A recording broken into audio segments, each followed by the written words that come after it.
ओम नमो भगवते वासुदेवाय। ओम नमः शिवाय। स्वागत है आप सभी का हमारे चैनल पर। आज के इस वीडियो में हम आपको सुनाएंगे आषाढ़ मास के कथा के अंतर्गत अध्याय 6 और 7 की कथा, जिसमें हम आपको शिव पुराण की कथाओं का श्रवण करा रहे हैं। इसके अलावा हमारे चैनल पर आप सभी प्रकार की व्रत कथाएं और व्रत से जुड़ी जानकारी भी प्राप्त कर सकते हैं। तो सभी व्रत कथाएं सुनने के लिए, सभी व्रत उपवास की जानकारी प्राप्त करने के लिए अगर अभी तक आपने चैनल को सब्सक्राइब नहीं किया है तो चैनल को सब्सक्राइब कर लीजिए। आज की कथा अच्छी लगे तो लाइक करके शेयर करिए, साथ ही कमेंट में अपने विचार भी अवश्य व्यक्त कीजिए। तो चलिए अब हम शुरू करते हैं आषाढ़ मास के महात्म्य की कथा।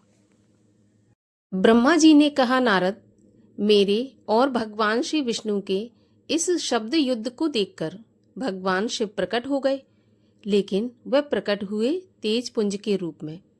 उस तेज पुंज को देखकर हम दोनों का युद्ध रुक गया। भगवान विष्णु भयभीत होकर कहने लगे, ब्रह्मा, ये तेज कहाँ से प्रकट हुआ है? जो इस बात का पता लगा सके वही सबका स्वामी होगा। मुझे तो यह आदि अंत से रहित मालूम होता है, अतः हम दोनों इसका पता लगाते हैं। तुम ऊपर के लोकों की खोज करो, मैं नीचे के लोकों में जाता हूँ।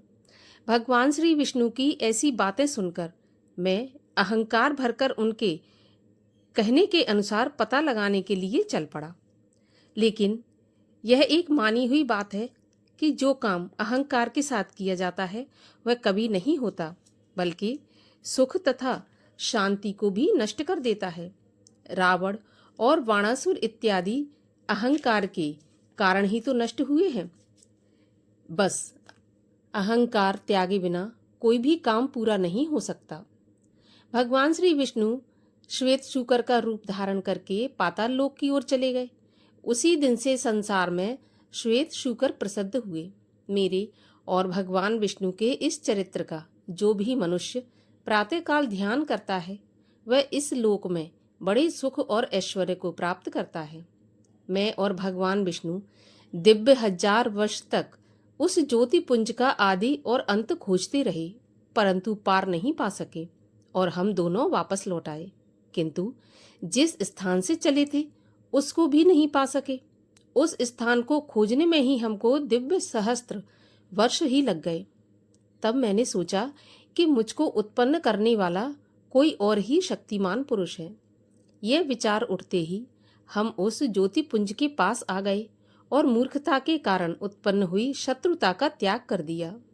उसी समय एक आकाशवाणी हुई कि तुम दोनों ही अब योग करो। आकाशवाणी सुनकर हम दोनों ही योग करने लगे और दिव्य ज्योति को संबोधित करके प्रार्थना की कि हे प्रभु, आप शीघ्र ही हमें अपनी वास्तविक स्वरूप का दर्शन दीजिए। हमारी इस प्रार्थना को सुनने के पश्चात भगवान शिव की गंभीर वाणी सुनाई दी, ओम ओम। तब इस शब्द को सुनकर मैंने विचार किया कि यह क्या है। उसी समय भगवान विष्णु ने उस ज्योति पुंज के दक्षिण भाग में सनातन आद्यवर्ण आकार को और उसके उत्तर भाग में उपकार को देखा, फिर मध्य में और अंत में ओम को देखा। यह सब सूर्यमंडल और चंद्रमंडल की भांति स्थित थे, जिनके के आदि तथा अंत का कुछ भी पता नहीं लगता था। बस सत्य, आनंद और परब्रह्म परायण ही दृष्टिगोचर हो रहा था। अब हम इस बात का विचार कर रहे थे कि हम इसके नीचे तथा ऊपर जाकर आदि और अंत का पता कैसे लगाएं, कि वहां पर एक परम ऋषि का आविर्भाव हुआ। उन परम ऋषि का भगवान श्री विष्णु को पता चला कि अकार, उकार, मकार, नाद और बिंदु का अर्थ होता है कि प्रथम अक्षर लिंग की ज्योति है, दूसरा अक्षर उकार ज्योति का मध्य है, अर्थ मात्रा नाद ज्योति का मस्तक और बिंदु लिंग की ज्योति है। इसके अतिरिक्त यह अर्थ भी होते हैं कि अकार ऋग्वेद, उकार से यजुर्वेद और मकार से सामवेद और नाद से आयुर्वेद और बिंदु से ब्रह्म विद्या का स्वरूप होता है। हर एक वेद ने 10 अर्थों से भगवान शिव की स्तुति की है। ऋग्वेद रजोगुणी है, वह लिंग का दक्षिण वाला भाग है। यजुर्वेद सत्वगुणी है और लिंग का मध्य भाग है। और सगुण अथर्ववेद है, जिसका कहना है कि श्री सदाशिव कुछ नहीं करते, जो कुछ भी होता है वह शांत की इच्छा से ही होता है। ऋग्वेद की उपमा जागृत, यजुर्वेद की सुपन और सामवेद शुष्पल्लवी माने जाती हैं। अथर्ववेद की पूरी अवस्था मानी जाती है। इसके जानने के पश्चात जप करने से ही मोक्ष की प्राप्ति होती है, इसलिए इस जप को तारक कहा जाता है। यह मोक्ष देने के अधिकारी हैं और इनका नाम पर्णव है। ओम के तीनों अक्षर इस पर्णव के अंदर छिपे हुए हैं। तुरी, जो कि अत्यंत गोपनीय है, उसके अंगों सहित वेद उत्पन्न होते हैं। यह सबसे उत्तम है। उसी में तीनों लोक छुपे हुए हैं, उनका कभी नाश नहीं होता। ब्रह्मा से लेकर कण तक उसी में लीन हो जाते हैं। अव्यक्त खोजने पर शीघ्र प्राप्त नहीं होता। 18 पुराण भी इसी में होते हैं। भगवान सदाशिव वेद पर्णव स्वरूप कहा जाता है। दक्षिण आकार से सृष्टि की उत्पत्ति, बाएं अंग से पालन और हृदय के दोनों मकार सदाशिव के शरीर में अलंकृत है। मस्तक आकार दायां नेत्र, दोनों कान मकार, नाक नकार, होंठ दोनों आकार तालु के वर्ग के 5 अक्षर, दायां पांव तोरक के अक्षर, बायां पांव पृष्ठभाग, कुकार दोनों पांजार आकार, कंफा मकार, हृदय प्रोग वीर्य को प्रकट करते हैं। ऐसे सदका केवल ध्यान करने से अत्यधिक प्रसन्नता प्राप्त होती है। मैंने और भगवान सदाशिव के स्वरूप को श्री विष्णु ने भगवान को देखा और प्रसन्न चित्त से स्तुति करना आरंभ कर दिया। ब्रह्मा जी ने कहा, नारद, हम दोनों की स्तुति से प्रसन्न होकर भगवान शिव प्रकट हो गए। उनके 5 मुख, 3 नेत्र थे, जिनके ललाट पर चंद्रमा, सिर पर जटाएं विराजमान थीं।